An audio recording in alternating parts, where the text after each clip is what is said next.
الله يعلم ما نشكو من الألم شيليلا درسون قدي سايمش بطلو እርዳታ እገዛችሁን እጅግ ከጅሉ ይጣራል የእናንተ ባሪያ ጌቶቼ ብሎ አንዳንድ የቢድዓ አንጃዎች አህባሹና አህባሾችን ኮቴ የተከተሉ በነሽዳዎቻቸውና መንዙማዎቻቸው ይህንን ተውሂድ ከአላህ ዘንድ የመጣ ነቢያቶች የተላኩበትንና ሰዎች የተፈጠሩበትን ዓላማ የሚጻረር ነገር ስለበዛ ይህንን ግልጽ ማድረግ ግድ ይላል። ቢስሚላህ الرحمن الرحيم الحمد لله رب العالمين والصلاة والسلام على رسول الله صلى الله عليه وسلم السلام عليكم ورحمة الله وبركاته ባለፉት ፕሮግራሞቻችን አንዳንድ የተውሂድ ክፍሎችን ያየንበት ሁኔታ አለ። ዛሬ ደግሞ እስቲጋሳንና ዱዓን እናያለን። በፊት ያየነው እንኳን ቢሆንም አንዳንድ የቢድዓ አንጃዎች አህባሹና አህባሾችን ኮቴ የተከተሉ በነሽዳዎቻቸውና መንዙማዎቻቸው ይህንን ተውሂድ ከአላህ ዘንድ የመጣ ነቢያቶች የተላኩበትንና ሰዎች የተፈጠሩበትን ዓላማ የሚጻረር ነገር ስለበዛ ይህንን ግልጽ ማድረግ ግድ ይላል ነው። የአኢማዎቻችንን መንገድ በመከተል ሰዎች የተፈጠሩበት ዓላማ ተውሂድ ነው። እንደሚታወቀው አላህ ሱብሓነሁ ወተዓላ በቁርአን ውስጥ ወማ ኸለቅቱል ጂነ ወልኢንሰ ኢላ ሊያዕቡዱን ይላል። ሰዎችንም ይሁን አጋንንቶችን እኔን ሊያመልኩኝ እንጂ አልፈጠርኳቸውም ይላል። አምልኮ ብሎ ማለት አላህ ሱብሓነሁ ወተዓላ በብቸኝነት ሲመለክ እንጂ ከአላህ ውጭ ያሉ አካሎች ከአላህ ጋር ሲመለኩ አይደለም ነው።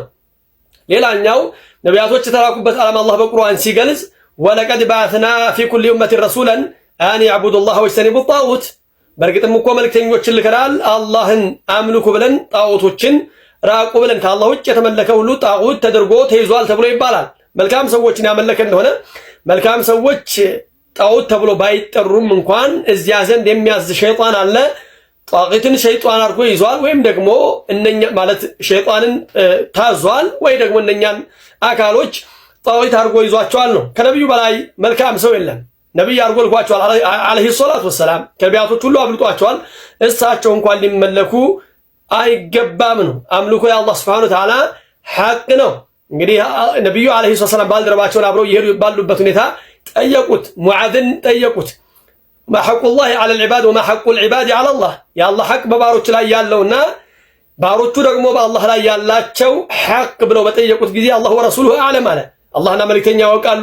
ከዚያ በኋላ ዐለይሂ ሰላቱ ወሰላም ሐቁላህ ዐለል ዒባድ አን ያዕቡዱሁ ወላ ዩሽሪኩ ቢሂ ሸይአን፣ የአላህ ሐቅ በባሮቹ ላይ ያለው ሊያመልኩት ነው፣ በሱ ላይ ላያጋሩ አሉ። ወሐቁል ዒባድ ዐለላህ አን ያዕቡዱሁ ወላ ዩሽሪኩ ቢሂ ሸይአን፣ የባሮቹ ሐቅ ደግሞ አላህ ላይ ያላቸው አላ ዩዐዚበ መን ላ ዩሽሪክ ቢሂ ሸይአን፣ ላይቀጣቸው ነው በሱ ላይ ያላጋሩ እንደሆነ። ታዲያ ይህንን ተውሂድ ነቢያቶች የተላኩበት ዓላማ ሰዎች የተፈጠሩበት ዓላማ አለ። ይህንን ከአላህ ውጭ ላለ አካል ለሞቱ ሰዎች ይሰጣሉ ነው። ይህንን የሚጻረር ሰው የተለያዩ ተቀጽላ ስም ይሰጡታል፣ ዋህብያ በሚል ማለት ነው። ያሉትም ቢሉ እንግዲህ እኛ ሐቅን ከመናገር አንወገድም ነው። ከአላህ ዘንድ የመጣውን ጥርት ያለውን የነቢያቶቹን መንሃጅ ግልጽ እናደርጋለን። ታዲያ ይሄ መንዙማ ባይ ምንድን ነው የሚለው? በአብዛኛው መንዙማ ሲባል ቢድዓ ነው አስሉ። ነገር ግን ቢድዓ ብቻ ላይ ያጠረ ይኖራል፣ ሽርክም ይኖራል ነው። ታዲያ ምን ይላቸዋል? ሽሊላ ድረሱ እንግዲህ ሳይመሽ በቶሎ እርዳታ ገዛችሁን ከጅሉ አለ። ይጣራል የእናንተ ባሪያ ጌቶቼ ብሎ እዩ። እንግዲህ እርዳታ እገዛችሁን ከጅሉ፣ እርዳታንና እገዛን እከጅላለሁ አለ። በምን? ከሞተው ሰው። ምናልባት ፎቶ ላይ ያሉት አብሬት ናቸው ባለሳሳት። እሳቸውን እንግዲህ እርዳታችሁን ከጅሎ እገዛችሁን ይላል። እገዛ አምልኮዊ እገዛ አለ፣ ከአላህ ውጭ ላለ አካል አይሰጥም። በቁርአን ላይ አላህ ሱብሓነሁ ወተዓላ ያስተማረን ምንድን ነው? ኢያከ ነዕቡዱ ወኢያከ ነስተዒን ነው። ኢያከ ነዕቡዱ ብሎ ማለት ምንድን ነው? አንተም ብቻ እናመልካለን ነው። ወኢያከ ነስተዒን በአንተም ብቻ እንታገዛለን ነው። አምልኮዊ እገዛ ከአላህ ውጭ ላለ አካል አይሰጥም ነው። ከተሰጠ ሽርክ ነው። እነኚህን የሞቱን ሰውዬ አግዙኝ ይላቸዋል። ሰው ልጆች በሚችሉት አግዙኝ ብሎ ማለት ይቻላል። ከመቻሉም ጋር የሚጠላበት ሁኔታ አለ ነው። ነገር ግን አምልኮዊ እገዛ ከሆነ ሳይሆን ነው። አለይሂ ሰላቱ ወሰላም ባልደረባቸውን ሲመክሩት ምንድን ነው? ኢዘ ስተዐንተ ፈስተዒን ቢላህ አሉት። መታገዝ በፈለክ ጊዜ በአላህ ታገዝ አሉት። የሰው ልጆች በሚችሉት እንኳን እገዛን ከሰው ልጆች መጠየቅ የሚጠላበት ሁኔታ አለ ነው።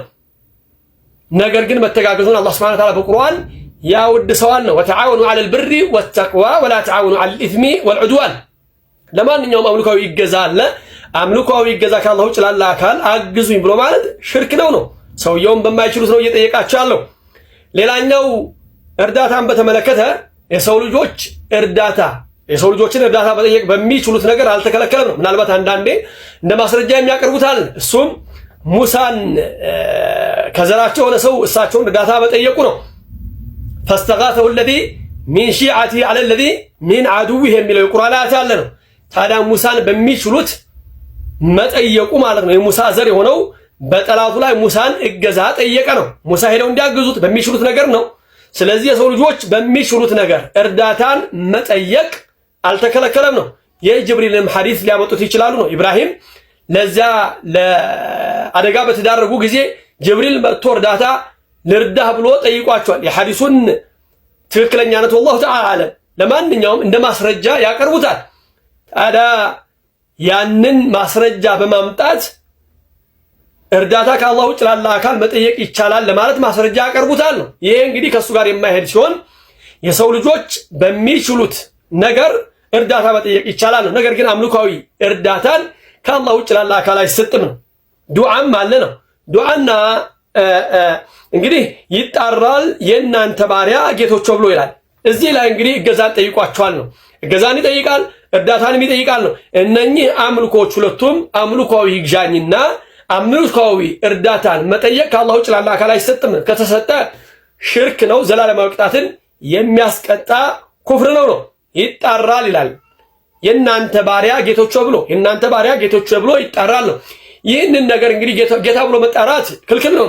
እንኳን በእንዲህ አይነት ደረጃ አምልኮ ጋር የተቆራኘን ነገር ቀርቶ እንደ ቋንቋ እንኳ ባሮችን ባሪያዬ ብሎ መጥራትን አለይሂ ሰላቱ ወሰላም ከልክለዋል ነው። ትክክለኛ ሐቂቃ ባሪያ ሆነ ሰው ባሪያዬ ብሎ መጥራትን ከልክለዋል። በቋንቋ ደረጃ እንኳን እንዲህ ያለውን የሞተውን ሰውዬ አምልኮ ጋር አቆራኝቶ መጣራት ቀርቶ ነው የእናንተ ባሪያ ጌቶቼ ብሎ። እንግዲህ ሁሉም የአላህ ባሪያ ነው። ሟቾቹም መልካም ሰዎችም ቢሆኑም እንኳን መልካም ስራቸው ጀነት ያስገባቸዋል ተብሎ ተቆርጦ መናገር አይቻልም ነው። ማን አሳወቀን? ምንስ አሳወቀን ነው። እነኚህ ሰዎች መልካም ከመሆናቸውም ጋር ከአላህ እዝነት እንከጅላለን ነው አለይሂ ሰላቱ ወሰላም። ማንም ሰው በአላህ እዝነት እንጂ ጀነት አይገባም አሉ። አንቱስ እኔም በሆን አላህ በእዝነቱ ቢሸፍነኝ እንጂ ጀነት አልገባም። እነኚህን ሰዎች ግን መልካም ነገርና ጥሩ ነገር ይጠይቋቸዋል ነው።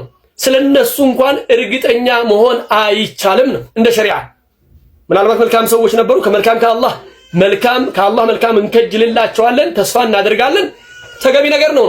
ነገር ግን ስለነሱ እንኳን በቁርጠኝነት የጀነት ናቸው ተብሎ መናገር አይቻልም ነው። ታላኝን ሰውዬ ይጠራቸዋል፣ እርዳታም ይጠይቃቸዋል ነው። ለማንኛውም ይህን መሰረት ያደረገ ነው እንግዲህ ሸሪዓ ላይ የተቀመጠውን ግልጽ ማድረግ የምፈልገው። ቁርአንና ሐዲስ ላይ ዱዓና እስቲጋሳ እንዴት ይታያል ነው። ዱዓ ብሎ ማለት አምልኮ ነው። እርዱኝ ድረሱልኝ ብሎ ሲጣራ ዱዓ እያደረገ ነው፣ እየጠየቃቸው ነው፣ እየለመናቸው ነው። አለይሂ ሰላቱ ወሰላም በሐዲታቸው ዱዓ ኢባዳ መሆኑን ተናግረዋል ነው። አዱዓኡ ሁወል ዒባዳ፣ ዱዓ ብሎ ማለት ዒባዳ ነው አሉ። እኛ ልቦለድ አናወራም። ማስረጃችን ቁርአንና ሐዲስ ነው። ቁርአንና ሐዲስ ታዲያ በልብ ወለድ ሳይሆን ሰለፎቻችን ግንዛቤ ነው። ይህንን የሚጻረር ግንዛቤ ግልጽ አልሆነምና ነው፣ አልተገኘምና ነው። አዱዓኡ ሁወል ዒባዳ ብሎ ማለት ዱዓ ብሎ ማለት ዒባዳ ነው። አላህ ሱብሓነሁ ወተዓላ በቁርአን ላይ ምን አለ? ወቃለ ረቡኩም udዑኒ አስተጂብ ለኩም ኢነ ለዚነ የስተክቢሩነ ዐን ዒባደቲ ሰየድኹሉነ ጀሃነመ ዳኺሪን አለ። ጌታ ምን አለ? አላህ ሱብሓነሁ ወተዓላ ለምኑኝ እሰጣችኋለሁ አለ። ኢነ ለዚነ የስተክቢሩነ እነኛ የሚኩራሩ የሆኑ ዐን ዒባደቲ አለ፣ እኔን ከማምለክ።